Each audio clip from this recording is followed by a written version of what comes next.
Do you want to sell your home on your own with no agent, but maybe you're struggling on how to best price your home in this changing market?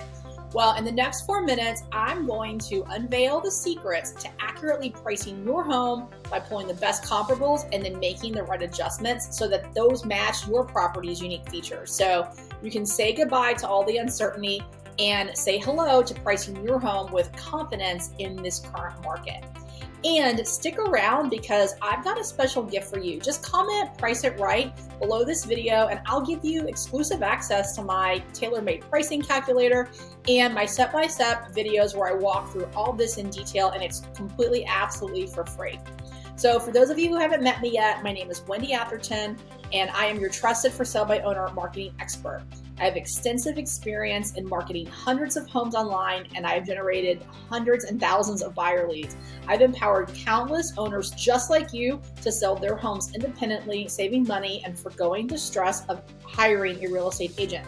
So let's dive in as I reveal the inside scoop on effective home pricing so that you can attract buyers and get the best deal for your home. So the first thing is understanding the importance of comparables in this current market. So one thing that has definitely been shifting is our market. So the market of a year ago is not the same as the market today.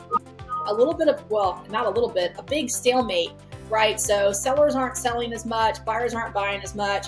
We have a big decline in terms of the number of transactions that have traded across the country this year, and it's going to be a record low. And so you need to look at homes that have sold more recently versus a year ago. Okay, a home that sold a year ago is not the same as a home that is selling right now. So if you're in an area of the country where you don't have a lot of sales around you and that's all you can look at is something that sold a year ago, that's okay. I would just say you probably need to adjust your expectations a little bit. So maybe take a couple of points off of that property depending on where you are in the country. If you're in a part of the country that's seeing declining prices more than that, well, then you probably need to adjust that comparable for more than that. If you're in a part of the country that's maintained prices, maybe you can hold it flat.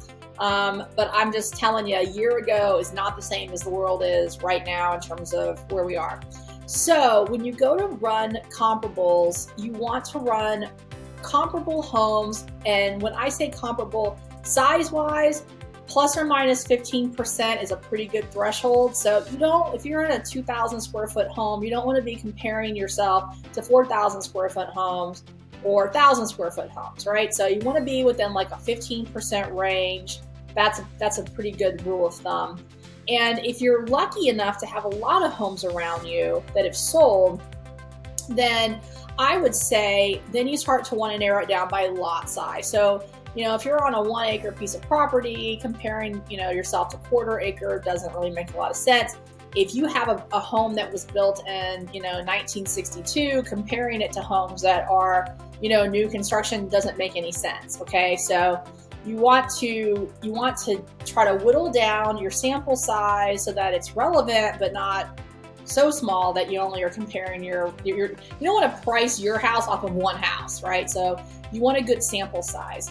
So once you get those homes that have sold around you, then the next part is you got to make some adjustments, okay?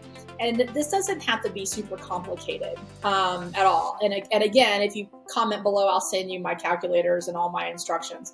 But essentially, let's just say that you have a house, you have a new roof on your house, and you've redone all your flooring in your home.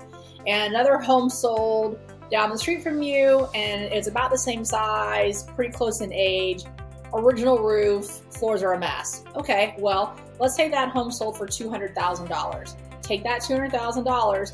What would that home have sold for had it had a new roof and if it had had new floors? Okay, well, you know how much you paid for your roof and you know how much your floors probably cost. So let's just say that $200,000 house probably would have sold more for like $230,000. Okay, that's the new adjusted comparable for that house.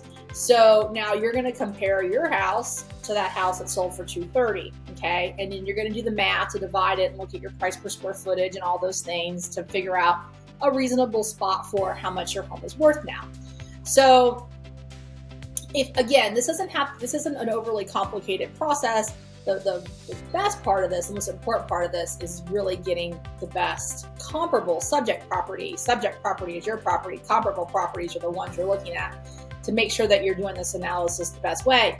If you found this information valuable and you want to get started on pricing your home, don't forget the giveaway. Just make that comment below and I will send you my pricing calculator, does the math for you, and these videos that I have where I walk through this in way more detail. I'll show you how to go out, where to find comparables, how to look at them, and all that. So that way you can make your move in this market with confidence. You can get your home price right. I really appreciate that you spent these few minutes with me, and take the first step in terms of selling your home on your own terms by nailing the price.